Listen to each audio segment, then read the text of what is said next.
Hey, welcome everybody. Just a quick little pre-announcement. If the beginning seems a little choppy, it's because I wasn't sure if I was editing or not our conversation in the beginning. Halfway through, I decided not to because it was too much good stuff we were throwing around. So yeah, first 10 minutes, if it seems a little choppy, that's all. Other than that, let's enjoy this awesome conversation with Steve Cook. Welcome to the Josh Bolton Show, where we dive into interesting and inspiring conversations. And now, your host, Josh Bolton. Love it. The brick background, the American flag. Yeah. Thank you, sir. Trying to get my does this sound like I'm on my microphone, or is it just still my?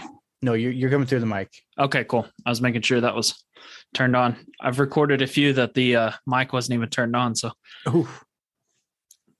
It was just going through like the computer audio or whatever, so Yeah. how are you, man? I'm doing fantastic. How are you doing this Saturday? I'm doing great, man. That's awesome. Yep. So I'm just curious. So it was so quick. What do you do for work that the lady reached out for? You bet. So I got kind of two different things going. I got kind of my day to day since really high school. I'm a third generation business owner. So my grandpa started a feed store back in the 70s, 80s. And then my dad, he was kind of in and out and ended up selling the business to one of his friends. And then my parents bought it back in 2009. And then I took over in 2014.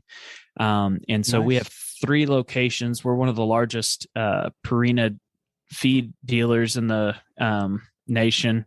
We're pretty good size. We got 3 locations around the Oklahoma City metro is kind of where we're specialized at. So we do like performance horse stuff.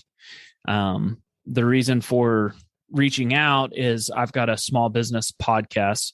And so I've kind of taken the things that I've learned from building that business, for the last several years, and have tried to kind of start implementing some of those things on a podcast. So that was kind of my reason for reaching out, was to, talk small business, whether it's in that around that business or things that I've learned through that, or people that I've interviewed on my podcast and stuff. Oh, dude, this sounds like it's going to be an awesome chat. Yeah. I'm just curious before unless you want me to leave this in, it was, I take it with your line of work, you're very familiar with the futures market. A little bit. So commodities and stuff like that, are a big part of what we do. But in a packaged products, in small packaged products, you're removed. A lot of the margin is able to be absorbed through that packaging, whether it's from the manufacturer or from us or whatever, that you try to make it as stable as you can with the consumer. So on some of the more packaged products like horse feed, you're not as tiny margin as you would be with like cattle and grains and stuff like that. So we don't deal with that as much. Now we do some contracting and stuff like that, but it's not as heavy in some of the other like super ag based. We're more in the lifestyle animals, so horses, pets, stuff like that. So I take it horses are probably the most consistent and best paying one of them all, or is it like chicken feed too? Yeah, horses is where we've really cornered ourselves into intentionally, because not only is it an animal that eats more than all the others, Yeah. So they eat so much, and you have to spend quite a bit to keep them fed. But also in Oklahoma, we're one of the top 5 states in the nation in horse numbers. And then I think we might be the first or the largest in horses per capita. So for the amount of people that's in Oklahoma versus the amount of horses, I think the average horse owner or horses in Oklahoma is 4. There's 4 people per 1 horse. So we're pretty large in the horse world here. So there's a business that you can just have on servicing the performance horse market here in Oklahoma, at least. That sounds like this one lady I talked to, I do martial arts out here in California. Oh, yeah. And she at one point, apparently with her small business, was making so much money. She's like, I had like 14 horses and I had to feed them like $20,000 to $30,000 worth of food every month. I'm like, what were you doing? That 20K was just for fun. Yeah, I want that. That's a hobby. Yeah, no kidding. Yeah, the average horse costs $500 a month is kind of a study that a local university did a study on that, and $500 per month is what it takes to, on average, to feed a horse or take care of a horse, I guess. I wouldn't say take care of, like, feed's a totally different concept. I mean, you're within the feed industry. Yeah. Feed is a huge portion of it, but a lot of people don't understand how often they have to go to a vet because they got hurt or they got sick or whatever. So vets take up a huge portion of that too. Oh yeah, and then the hoofing and the shoeing. Yeah. I mean, there's so much, and they tear stuff down all the time. So you put up a fence and then you got to fix it. You put up a barn, they kick a hole through a wall or whatever. So it's just a constant. They're like a oversized dog, They pretty much are. I was in Idaho helping my uncle move up to his ranch he bought. And the owner, they didn't tell me, but I guess the old horse I went to go help move to the trailer because they were leaving. I guess that horse is notorious for kicking in people. Huh. And I'm just petting them like, hey, how are you doing? And they're like, I get them in the trailer and they're all like sat there and they're like, holy shit, you didn't die. He's literally kicked people's heads in. You're like, I would have appreciated if you told me that before. I was like, yeah, that would have been really good to know beforehand. Yeah, it's crazy, man. Kicking and biting. So a lot of our customers are around the racetrack, and biting is super popular, man. They'll put some bars that you go through. They'll put stuff in front of the stalls to make sure that you don't get too close, because I mean they'll just come out and lunge at you and take a bite out of your shoulder or whatever. They can. That's aggressive. They get pretty aggressive on biting too. It's crazy. That's awesome. Tell me about your show, man. I've looked up a few episodes, and like you had mentioned, it was so quick. I didn't get to do a lot of homework, but me neither. What are you trying to do, man? It's mostly around business content, right? Predominantly, yeah. I started off as hardcore just business. I've had legends within the field. Stefan, some Carano or something. He's works at a big publicly traded company. I've had other legendary coaches and the commodity legend Ken Roberts on. But I also, one of my guests said this, and I actually kind of agreed with him. That's why I've switched. He's like, business is great, but it doesn't sell. And if you're wanting to sell, he's like, you're gonna have to go past business. He's like, you'll always be known as a business guy. That's not the problem. He's like, but you just more conversation, even if it's just you guys talking about the bar or whatever. He's like, just introduce more normal stuff. I'm like, oh, okay. And then that's kind of like, as I sat there and I've chatted with different people, I'm like, yeah, that was probably the best advice you could have ever given me. So now we're just chatting. We're having fun. There's no agenda, because when I had those other guys, I had an agenda. I had a meticulous question, one after another. Now it's just whatever. Yeah, that's awesome. And do you have what do you do? Is this a full-time deal? Is this a hobby, or what do you do day to day? It's a hobby, but it's pretty much a full-time deal. I eventually want to get this going, and then whatever other side projects start my own store like you, and then have this on the side. Oh, that's awesome. And because you've done several hundred episodes, right? Yeah, I'm 150 now. Yeah, that's awesome. Yeah, that's super cool. The one thing I was joking, because I had a professional wrestler on, and then the next day was the CEO guy, and the CEO is like, man, you've knocked out a lot. And he's like, you just started this year. And literally my crew is like, this guy just started, you need to get on, kind of thing. And he's like, is this a full-time job? I'm like, pretty much 6 days a week, or minimum 2 interviews a day. And he's like, well, okay, you have a very good work ethic. Dude, that's crazy. So you do 2 interviews a day? I used to. Now it's I book 3 for the week, and if they show up, great. If not, it looks like it's gonna be 2 or 1 for the week. Yeah. Okay, that's crazy, man. How do you get guests? What's your strategy for that? Is it the original way was just this website called Matchmaker.fm. Huh. It literally brilliant people. It gives you a medium to talk to people and get on shows, and that was my original way. Now, people reach out to my email. I have 3 booking agencies now I have an agreement with. They pretty much, so I've gotten I have a multimillionaire, like borderline billionaire, coming on either this week or next week. Wow. And And that's through the booking agency? Yeah. Oh, that's super cool. So that's working out pretty good for you then, huh? Oh, it is. It's really nice. And then there's actually a young Silicon Valley startup guy. So he started the Uber for lawn mowing. Wow. He's already within his first year, like you, like 10 million. And like, what is he? Did you already record with him? No, that's I think in a week or two. Also, Oh man, I'll be looking forward to hearing that one. That's really interesting. right? And that's right. They were like the lady as we're chatting because she knows she can be more informal with me. She's like, yeah, it's really hard to get him on shows, but I immediately thought of you. I'm like, dude, have the guy of the sort of Silicon Valley lawn mowing? Fuck yeah. That's But crazy. to be like, what's his company? I'm going to invest in it. Yeah, that's awesome. What's his name? Let me look that up. That's really interesting. I'll have to I'll write down his name and try to be looking for it. That's really cool. It is. And that was just one of those, like I was saying, it's just because I was so open to talking to him. Right. Deborah, no. Terry or Brian? Is that Terry? Future of Our Species? No. Green Pal. He is Brian Clayton. Brian Clayton. That's cool. I'll have to write him down.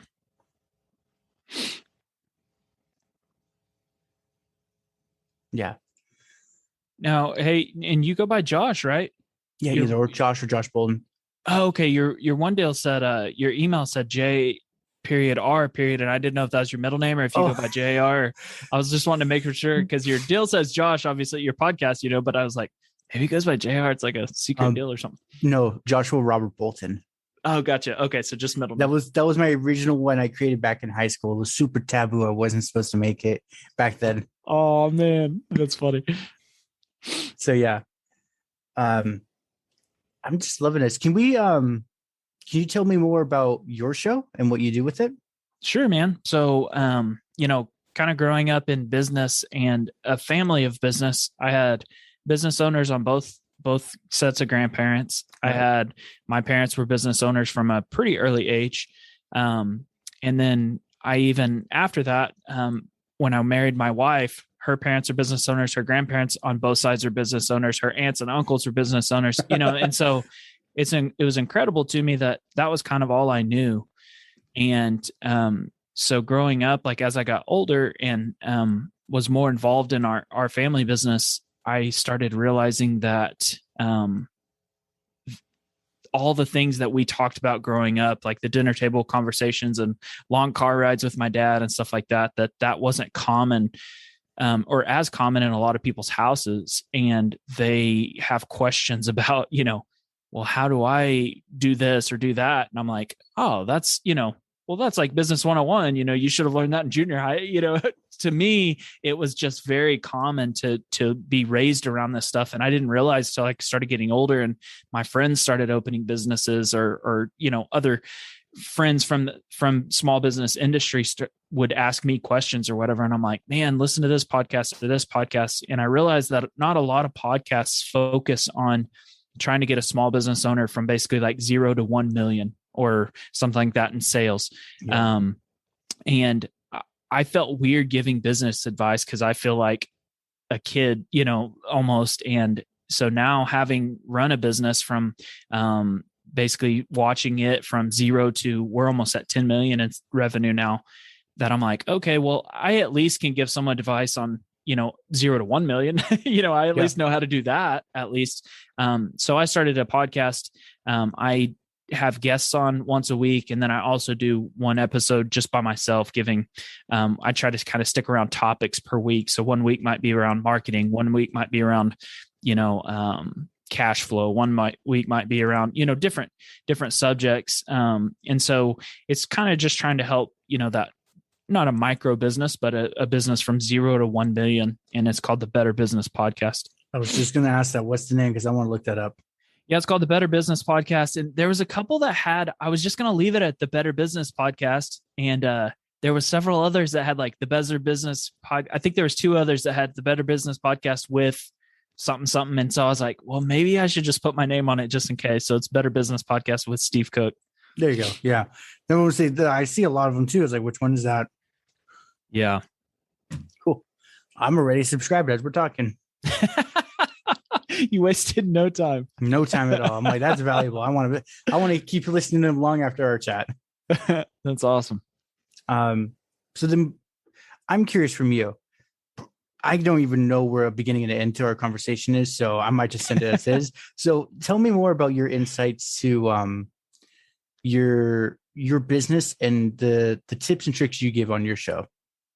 Man, so I'm kind of passionate around two different things. One is kind of HR dynamics and hiring, firing, and a lot of people get hung up in that. I've seen even in my own family that they can't work with their own family members or something like that. I want to say, isn't it? It's more you need to establish rules, and they understand when we are at this place, these rules happen. I love you, but I will be mean, kind of thing. Yeah, and I think that's one of my most passionate things around HR is communication. It's always what happens is people harbor these feelings or harbor this intense, frustration with people, whether it's family or regular employees or your boss even, and they harbor all these feelings. Well, then when you have to have that conversation, there's tears involved, there's anger involved, people are throwing stuff up against the wall or whatever it might be. And it doesn't have to get to that point. You can have those conversations, hey, I've noticed you've been off a little bit lately, or I noticed you've showed up 6 days in a row late. Is everything going on okay?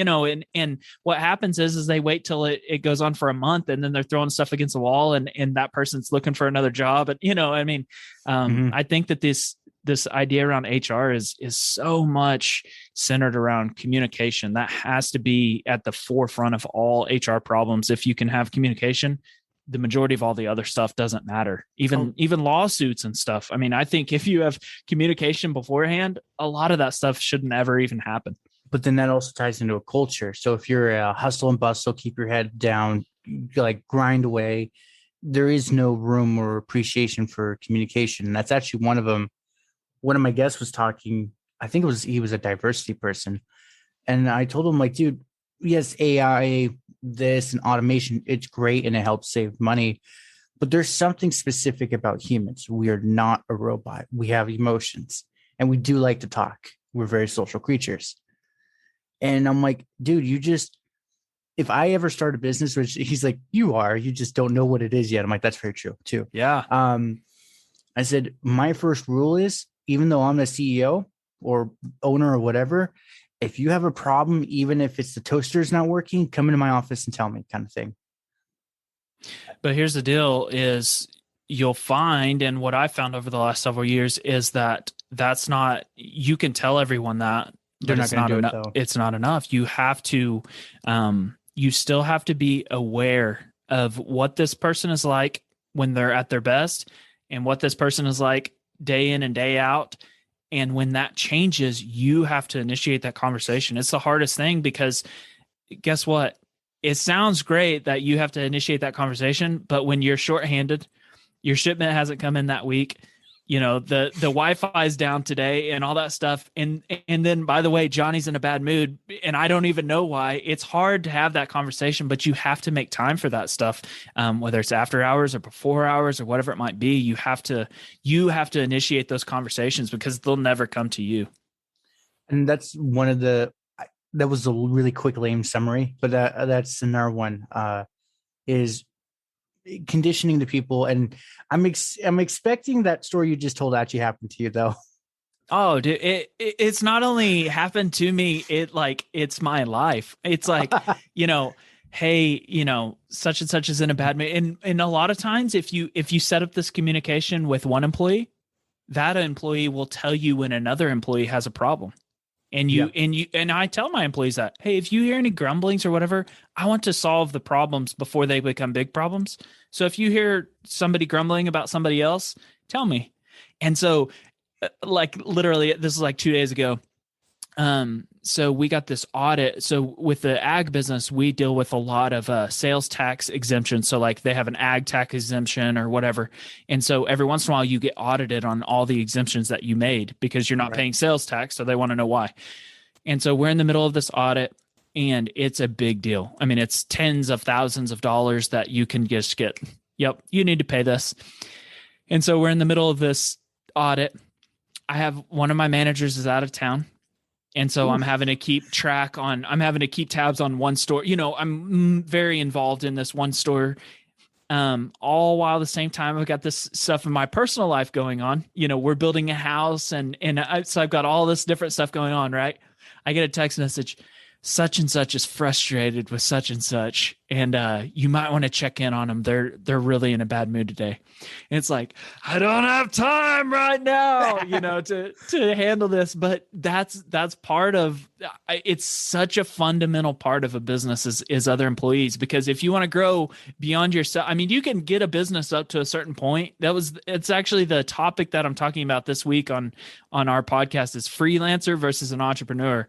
If you want to be a freelancer, like you can build a huge business, like an artist can build a huge business and even hire people around them. But if you ever want to build a business past yourself, where you're making money while you go on vacation, or you're able to sell the business without you in it, or whatever it might be, you have to have people, right? I mean, there's no other choice. So you either accept that fact or you don't. Pretty much. No, that's the biggest one. I have a mentor and he's like, economy of scale. He's like, when you're like the first 2-3 years, he's like, try to get by. He's like, don't like completely kill your kidneys, but live off rice and beans. He's like, that'll eventually just kill your kidneys though. Yeah. He's like, but, and that was one of those, like, now he makes stupid money. He's like, easy on a bad year, I make 100 million. Wow. And I'm like, okay, but how? Like, you can't do that by yourself. He's like, oh God, no, I have a whole army of people in the Philippines, India, this place, a couple Americans. And I'm like, oh, so this literally, you are just the guy that puts out the fires. Yeah. He's like, pretty much, that is my job. That and marketing. That's it. Yeah. When putting out fires, man, it's incredible. It took me a while to learn. You have different levels in your business, right? Like if you're fortunate enough to build a business large enough, you'll have, you know, like call it like your regular employees or your do boys or whatever you want to call it. Mm-hmm. Then you have like a manager that's over those people. And then, so that's the 2 layers I have. And then I'm over the managers. Well, you know, other businesses, it can be, you know, multiple levels. But if you think about putting out fires, the bigger your business gets, you're not going to hear about a problem until it's a real problem. Because if your do boys can't figure it out, or your just regular old employees can't figure it out, well, guess what? They tell the manager. Well, if the manager can't figure it out, then it's a pretty big problem by the time it gets to you. So then it comes up to you. So if it's just like, I don't know how to do this or that, you know, the regular employees are going to figure out all the easy problems. So there is no other thing besides big issues. If you have multiple layers, that's all you're going to deal with. Yeah, no. And that's especially with a corporate structure where it's like manager, supervisor, VP, district manager, blah, blah, the manager of the district manager, whatever that is. Yeah. At that point, if it hasn't been, the stats haven't been fudged hard enough. You're going to look at it and be like, why didn't people tell me this 6 months ago? We could have fixed this. Yeah. And you're not hearing about it unless the company's getting sued or pretty much. Or HR is personally walking in, be like, this is going on. And you're like, shit. Yeah. It's going to be a big problem if you're hearing about it. Pretty much. Yeah. And that's the one thing, like, my like coworkers I'm with, they're like, oh, these C-suites are getting paid all this money, blah, blah, blah. I'm like, do you know how much stress they're going through? Yeah. Even when they're home. I'm like, I'm actually curious how the hell they sleep at night, because one of us slips and literally it's their head. Yeah. And a few wrong moves and the whole company could be vulnerable for shutting down or something like that. I mean, it doesn't take too long to really screw things up. So I'm curious, from your perspective, what are some of the vulnerabilities you see, and what are, especially with COVID, what are some of the things you've had to shift, but also people you've had to tell about shift too?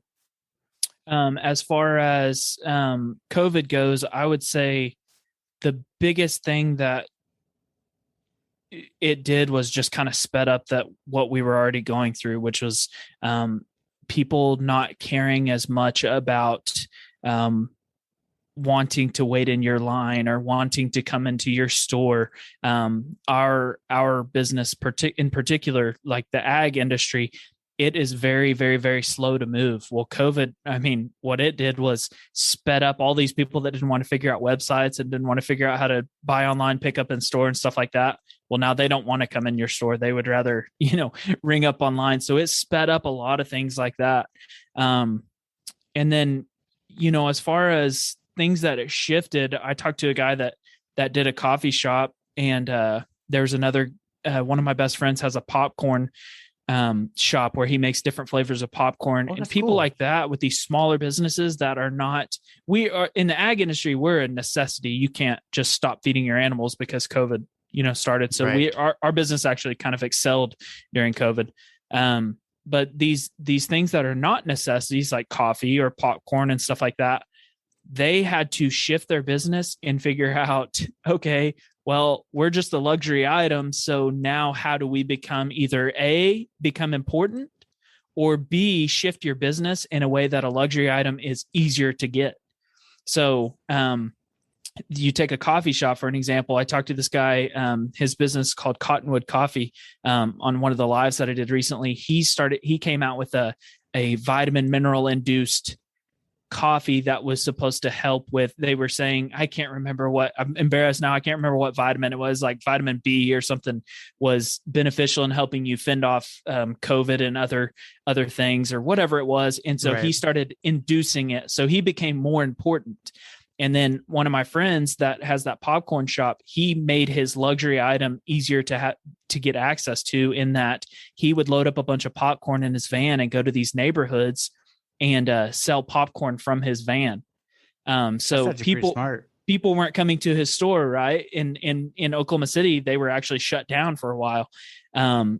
But he made his item easier to get. So I think in COVID, you either had to make your items, more necessity or had to make it go up on the importance for people, or you had to make it easier to get or have access to.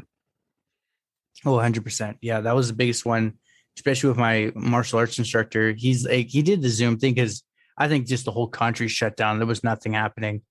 There's a whole thing right now with the world shut down for a year. We've never done this in human history. How does that equate, kind of thing? Yeah. But then with my martial arts instructor, he did the Zoom. He figured out a loophole, so he finally opened it up. But now with like where we are in California, we're pretty much open. Yeah. It's California. They're not going to fully give us the reins back, but and that's where now he's like bumping at a pace that he even can't keep up. And he's like, I need more instructors. I'm like, well, I work night shift, so I can't help you with that one. Yeah, man, and that's what's crazy is like actually living through it. It was weird reading all these business books and like listening to podcasts over the years and stuff like that. You always hear these stories of these really successful people when the world melted. That's when they took advantage. You think about like people like Warren Buffett and some of these greats, when there was a recession or a depression or anything, that's when they took the most advantage. Mm-hmm. And it was hard when that was going on. I remember like 2 or 3 weeks into it, I was like, this is one of those moments. Like, it was weird. I was like, oh yeah, this is one of those moments. Like if I don't take advantage, then, I'm like, all these businesses are shut down. What can I do? And it was kind of scary because you're like, well, no, maybe I should I don't know, maybe I should be conservative or whatever, and so we actually started dumping money into advertising and stuff like that because we're like, forget, like, this is the time, everybody mm-hmm. is trying to be protective of their stuff. And, there's some of that you needed to have, but, this is your opportunity. So it was kind of weird. Like, you read about this crap and you listen to all this stuff, but then when it actually happens, you're like, wait, this is my moment. This is like oh shit, I better act quick. Yeah. Yeah. that was actually a big one. Like what sparked me extra down my entrepreneur path and business and starting the podcast was, I don't know if you can see it. There's some books behind this post. Yeah. So a lot of them was, I was curious about the March 2020 crash. I'm like, why are some dancing in the street like it's the best thing since sex?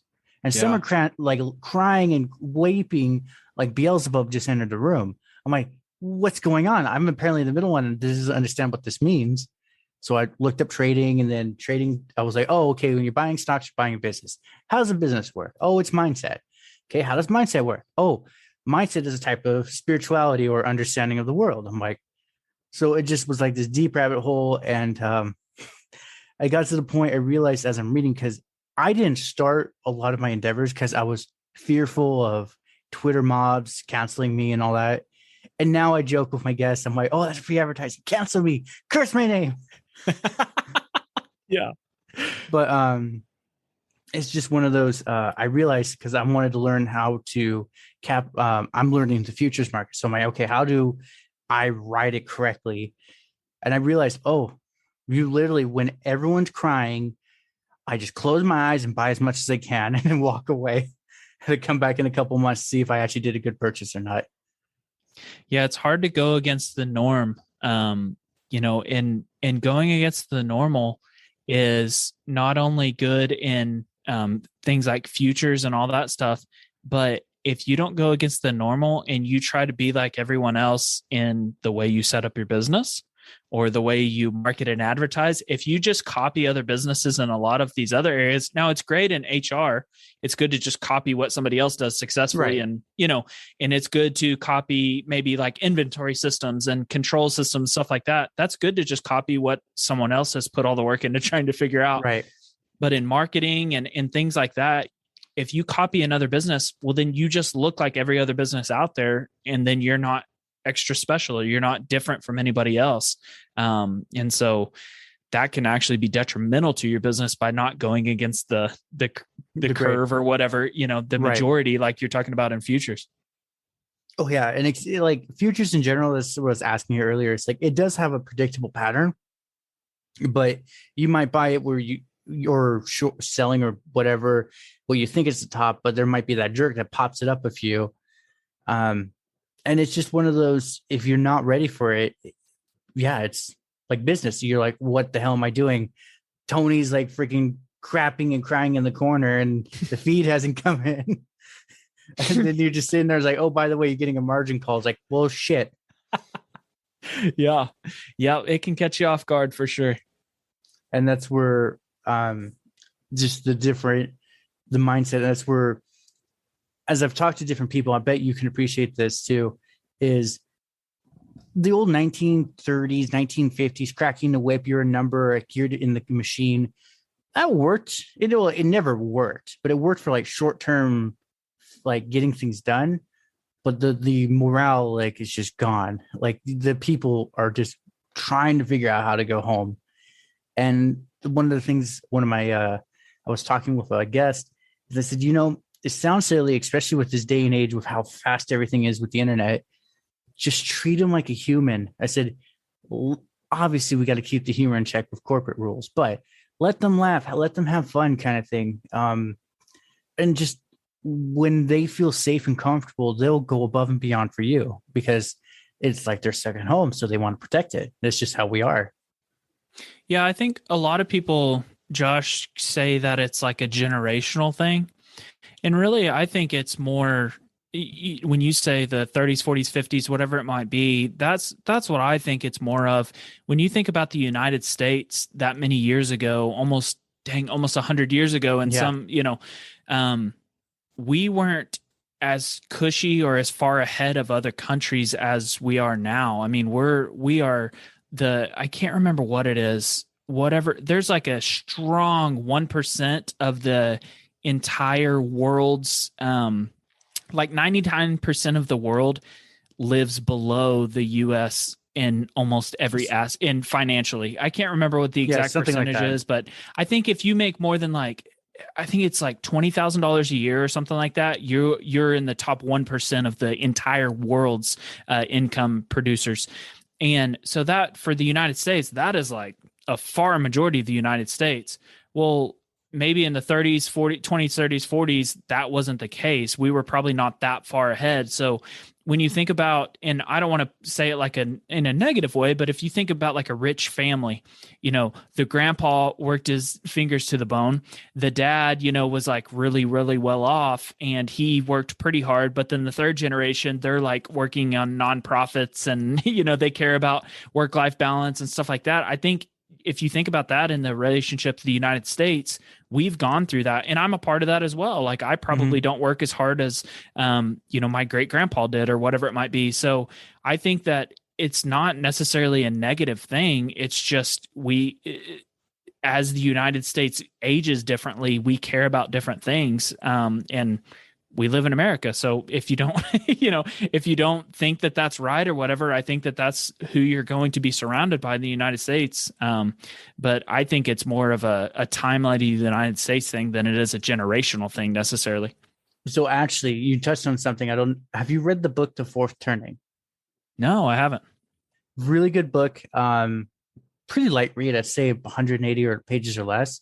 Huh. And he talks about that. So he's like, the 30s was the silent generation because there's the boomers, which was the loud generation. Then there was the Gen X and millennials were like we want to have an opinion, but we're kind of, the boomers are telling us no. So that's where the Gen Zs, the current kids, they're the rebels. They're the 1930s, whereas we're disrupting everything to cause change, better for worse. And it's interesting. He maps it out from the beginning of America to now. And he actually called a few events that happened while we're here. He called them, it wasn't perfect, but he called the 2008 crash. He called the pandemic and something else. The only one he didn't call was the IRS being attacked by a cyber terrorist. But I'm like, shit, at this rate, they might actually happen.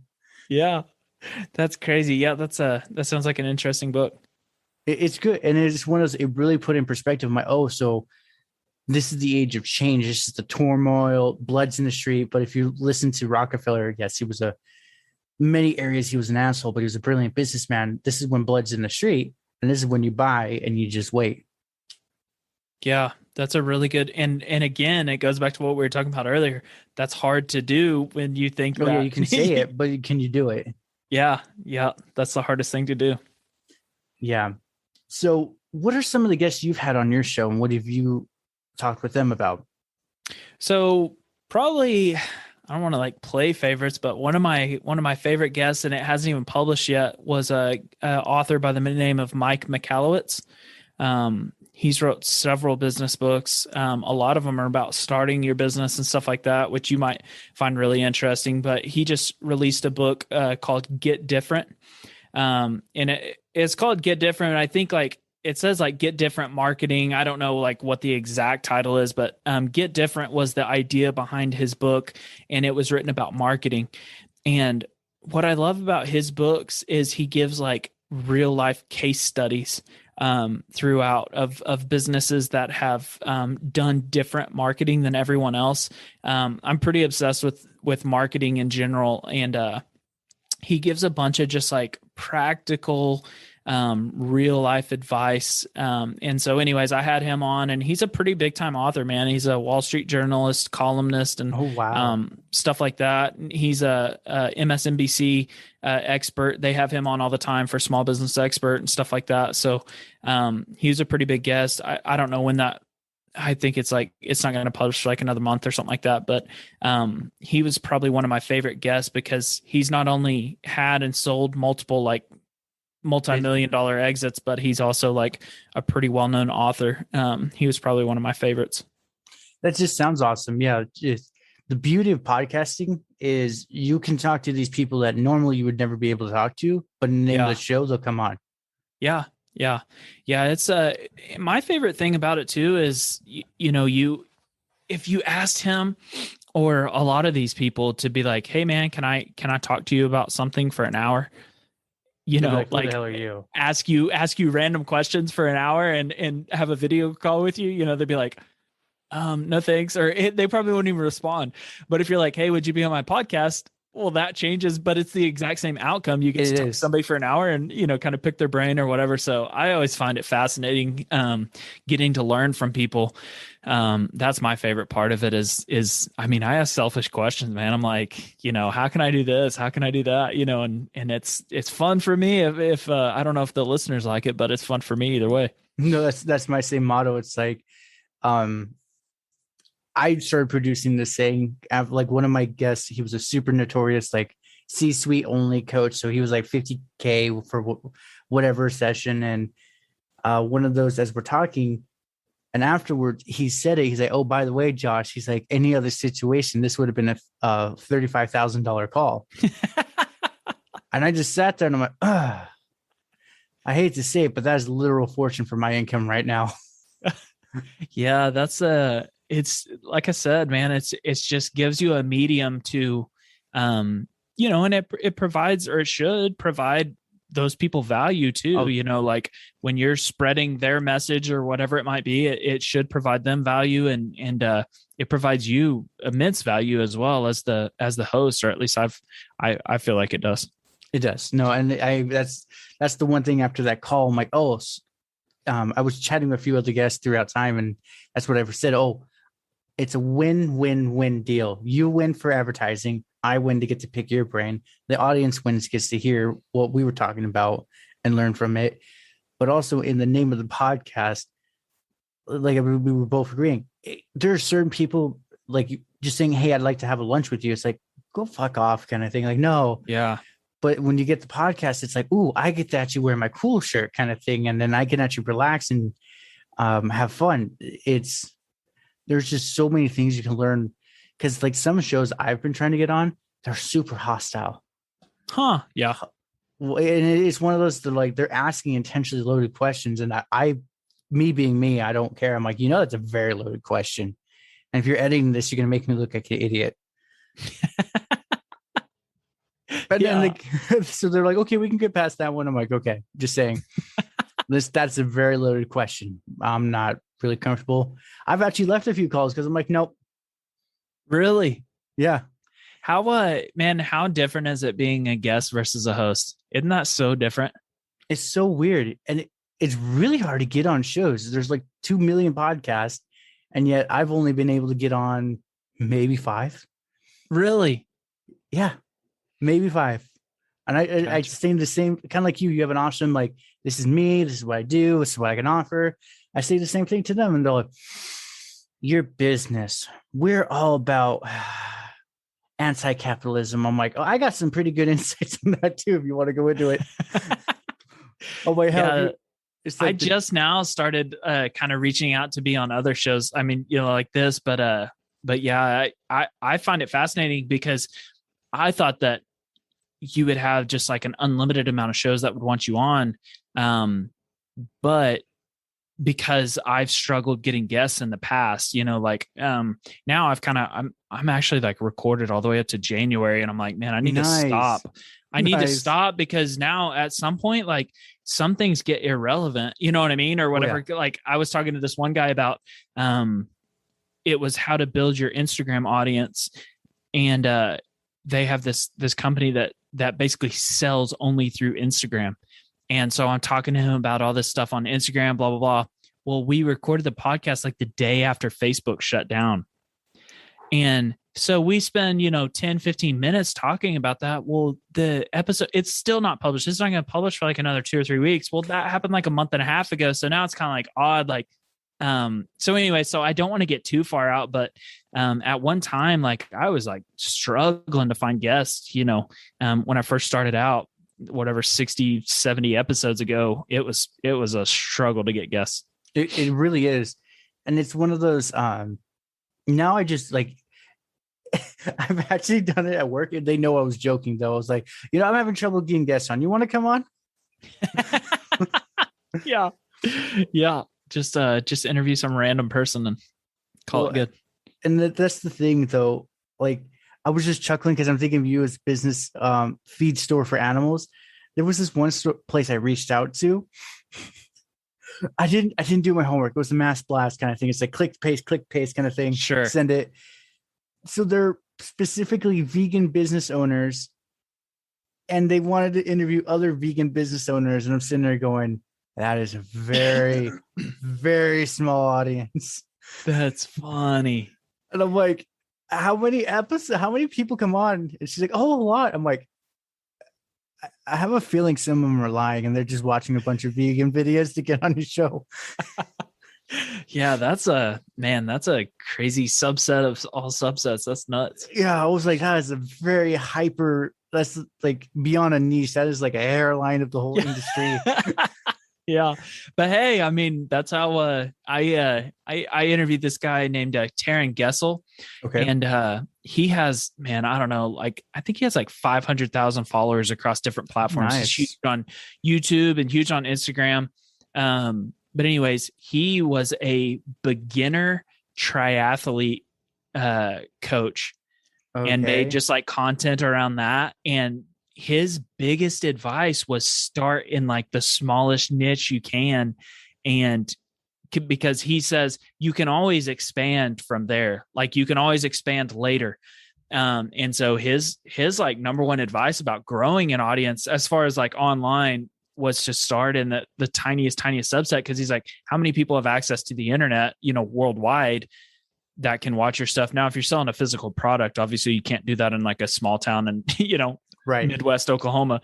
But, if you're online or whatever, and you're just making content, he's like, you can start tiny, because then you're the boss in that deal. And then you can kind of grow and grow, and just become the big fish in the pond. Just start with the tiny pond. Oh yeah. Yeah. That's like almost any business strategy, or it's like, if you're the smartest one in the room, it's time to leave. No. Yeah. If you're the smartest one in the room, it's time to leave. If you're the dumbest one in the room, we probably don't even know you're the dumbest one yet. Yeah. Yeah. And that's one of those, it's the same with the internet. The only difference is it was just, we have our phones now where we can access everything. I almost just yanked down my cable doing that. It's no different than before the cell phone, really anything. We're hunter-gatherers. Like our tribes, at the biggest when they were in the African plains was like 50 people. So it's like that whole keep 5 people close, because they have 5 out of the 50. That's valuable. Like that, you still get to talk to the others, but that's your core. Now we have hundreds of millions of people at any given moment we could talk to, hypothetically. I mean, yeah. The human psychology, we're meant for small community, like a business. There's the head guy in charge, and then he has his little lackeys, the 5 that go out to make sure everything's okay. And then you have the group, the core. And it's just how I explain it is like, people say, oh, business is bad. I'm like, business is just a different version of living life. Yeah. There's an author, do you know Seth Godin? I've heard the name. Yes. He's a real popular, he writes mostly about like marketing stuff, but he's very successful. He's written like, I don't know how many like New York Times bestsellers, but he has a book, and in the book he talks about this, I guess you could call it like a marketing tactic or whatever, but he says that some of the most successful businesses that are have very powerful branding or marketing or messaging is because they center around the idea that they try to make a group of people theirs. And so he uses the analogy of like Nike or Apple, and like Nike, like now they're kind of like getting a little bit like out there, but for the longest time, like it was like track shoes and, shoes in general, athletic shoes. And he said that they used the idea that people like us do things like this, that if you're a track athlete, it was like, okay, well, track athletes, like these are the shoes they buy, that if you can ever position your branding that people like this buy stuff like this, that's how you can win a certain market. And really that's what we try to do in our day-to-day business. Is that's why we focus so hard on just the equine horse customer, is because if we can win that, then we can always get into other stuff later, but we want to win, one certain category. As long as there's enough people in that area to support it, which we talked about that earlier. Oklahoma has plenty, but yeah. It sounds like what it's like one person has 4 horses to them, kind of, or just like 2 people have. It's insane that 4 horses per one person. It's like, damn, It's insane. Yeah, Oklahoma's got. I think they're either number 4 or number 5 on the either Texas or California is number 1, and then Florida. I think Oklahoma's number 4. California, Texas, and Florida are, I know for sure, above it, and then I think Oklahoma's next in the amount of. And I'm sure it changes all the time, but this is a few years ago for sure. But Oklahoma's like number 4 in the United States, and we have way less population than those 3 states. But honestly, you're also a very farming based state too, huh? Yeah, farming based. Like a lot of agriculture. Tons of agriculture, but obviously, like, we're in the metro, and our stores are kind of on the very border of all the metros. So we're on the northeast corner of the Oklahoma City metro. We're on the southeast corner of the Oklahoma City metro. And then we're on the far west end of the Oklahoma City metro. And they're in different towns, but like just kind of like the huge, metro. We're on the outsides of all 3 of those, on the outside three corners of it. Okay. So it's like, of the different areas, like it's not, I'm assuming it's kind of like Texas, a 20-mile drive is not really that bad. Right. Yeah. We can. Yeah. So I live 32. So I live southwest, and then our stores are in the southeast, northeast, and northwest. So I live in the southwest corner of the metro, and I can get to each corner within 35, 40 minutes, no matter which direction. So I'm about 30. You can go usually a mile a minute is a good rule of thumb around here. Wow. So if you're going 30 miles, 30 minutes, that type of deal, it's pretty much interstate the whole way. That's so lucky. Here in California, you try to go down to the liquor store, not even half a mile. Somehow it's going to be an hour and a half to get there. That's insane. I can't, if it's like bad traffic, it'll like slow you down like 10, 15 minutes. And it's like, it drives me nuts, man. I'll go down like back roads and like all kinds of stuff to get around it. Me too. I can't sit still. No. And that's the one thing, like, I've now timed it with my work schedule. When I go to places, it's like no traffic at all because everyone's at their work or waking up. But yeah, there was one time I had to help a friend with an event, and it was 3:00, and I was basing off my morning driving. It was like an hour and a half late. I'm like, dude, I'm so sorry. I forgot there's traffic during this time. He's like, yeah, now everyone's lucky like you. Just count Dracula away from everything. I'm like, hey, it's fun though. Yeah, that's California in general is way different from Oklahoma. I can assure you that. Oh, they're also, I don't know. Okay, is this a thing in your area in Oklahoma? They're very aggressive when they drive too. Man, I don't know, because I travel, some, but I feel like I don't drive enough to really make a good assumption based on other states. I know that in Texas, like I go to Texas probably the most besides Oklahoma. And it seems like Texas is way more intense than Oklahomans as far as driving goes. So I feel like Oklahoma has a pretty good reputation of being laid back in general. So yeah, I don't know. I feel like everybody's pretty polite here. That's awesome. Yeah, I'm gonna say here in California, and I've been in Texas. Man, here they don't give you a freaking moment to think. You either act or you don't, and they don't even use signals, so they'll come in front of you. If they don't like you, they're gonna brake check too, just for good measure. Yeah, when I went to New York for the first time, man, that was the one thing I could not get over. Like every cab ride or Uber ride or whatever that we took, like the amount of times that people were honking all around us. If you hear a honk like once a week in Oklahoma, it's like a anomaly, right? But man, up there, it's like if you go 2 minutes without hearing a honk, honk, honk, honk, honk, it's like, it's crazy. It is. And like I sit there and I was watching a Casey Neistat video, and everyone's honking. I'm like, but what are they honking at? Are they just honking to honk? It's crazy, man. They just honk for nothing. Like you can be, I don't know. It's like you honk. And then like sometimes it's even like a good thing, like honking to tell you can get over and stuff like that. I mean, it's like crazy. But I'm gonna say it's New York. It's insulting. It's like, how dare you? I'm walking here. Yeah, yeah. It's crazy. New York's different too, man. Hey, how long do I got you for? It's up to you. I actually do have an event coming up. You bet. I definitely want to talk to you in the future, though, if you got the time. You bet, man. So I got 3 questions then. Okay, I'm ready. first one, other than work, what have you been doing during these COVID lockdown times? Big hunter. So, Ooh. I just got back from a elk hunting trip. Nice. I like hunting, and I ride my bike quite a bit. So I do like road cycling and stuff. So I'm training for a 100-mile ride here next month.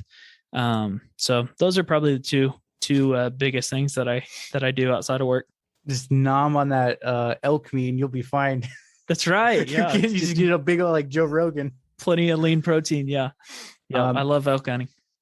Yeah, I need to go do that someday. It's so fun, man. I might have to come out to your place then. Oh, I got to go out towards you, man. It's New Mexico and Colorado is where we go. Oh, okay. Then we'll meet halfway. There you go. So someone aspiring to be like you, a successful businessman, successful businessman, entrepreneur, and podcaster. What are some tips, tricks, or advice you'd give them to start on the path of that? Podcasting is easy, man. I mean, it's freaking, you can download a free app and record on your phone. Like you can have a podcast tonight if you want one. But as far as a business, man, I think if I was so blessed to be raised in a business minded family and a family that kind of already had businesses going. But I truly think if someone approached me and said, "Hey, I want to own my own business. Can you teach me the ropes?" Or is there a way, are you looking for a protege, or are you looking for a number two guy or something like that? And they really had the work ethic and stuff like that. I would seriously take somebody up on that.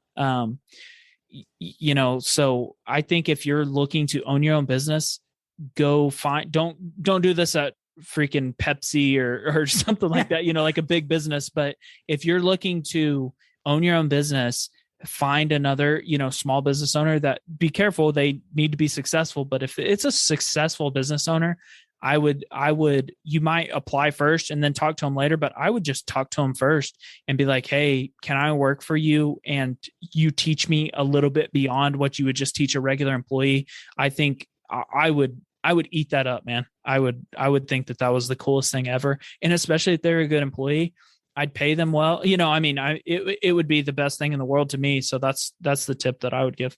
Yeah. Cause then the more they know, the more they can take on responsibility. Hence the more you can pay them, kind of thing. Yeah. I would try to keep them, I'd be like, start a business with me or something like that. I would try to keep them around, but yeah, that's the advice I would give, is to find somebody that's successful, but not too big of a business. If it's a huge business, they might already have multiple people that they're doing that with. But if it's a small business, man, I bet they would eat it up. Oh, 100%. Yeah. That's like what was the one motivational speaker is like, if you go work for someone for 3 months and if it costs more to have me leave than hire me, kind of thing. Huh. Yeah. That's a great way to put that. And the craziest part is you learn, while you're doing that. It's kind of like starting a business. Like, yeah, you might not make money, but how much did you learn? It's a great way to learn. You think about all the tens of thousands of dollars that people put into college. And they don't teach you anything about what you don't learn anything. Like. Yeah. Yeah. So, where can everyone contact you, and are they able to order your feed online too, if they're out of state? Yeah. So we sell a lot of things online. Shipping 50-pound bags across the United States, though we have shipped multiple bags, shout out to you, to California. That's incredibly expensive. So most people don't order feed on our website, which we do have it, because people have done it, believe it or not. But just as much to ship it. Yeah, it's literally. So there's this one lady, I don't understand it, but she lives in Arizona, and we have this one feed, and like Tractor Supply sells it, and like it's a very well-known feed, and she orders it on our website and we ship it to Arizona. The feed is $23 a bag, and she pays like $47 to have it shipped to her place. And we do it like once a month or something like that. Like we always, cause it's just so crazy that we all talk about it, and, but yeah, so it's crazy. People ship feed, but, we have a lot of other stuff that people, use for horses, like tack and little supplements and stuff like that we ship all the time. Awesome. So then where can people contact you at? So the business that I run is called Cook Feed and Outdoor. And so if you Google Cook Feed, COOK, that's the easiest way to find that. And then my podcast, like I said, is the Better Business Podcast with Steve Cook. And it's just my website, stephendcook.com. Perfect. Love it, dude. Yeah, I definitely want to have to book you in the future for this. Thanks for having me on, man. This was fun. It was a super laid back and easy conversation. That's the goal with this. Awesome, man. Well, let me know if you need anything. Well, congratulations. You made it to the end. You're a awesome person. Not many make it here. So, being the awesome person that you are, can you do me one more awesome favor? Can you rate and review this on whatever podcast services you're using? If you do it on Apple and you leave an actual written review, I have a thing on my website. I will take your written review and post it for all to see. Congratulations. You're permanently sealed on my site. Otherwise, I am trying to do YouTube more and live streaming. I will try to put as many of the YouTube links in the description of the show as I can. So give your boy some extra help over on YouTube. Watch my videos. I just mute it and change the channel, change the window or something. But yeah, that's it. Thank you for being awesome and see you next time.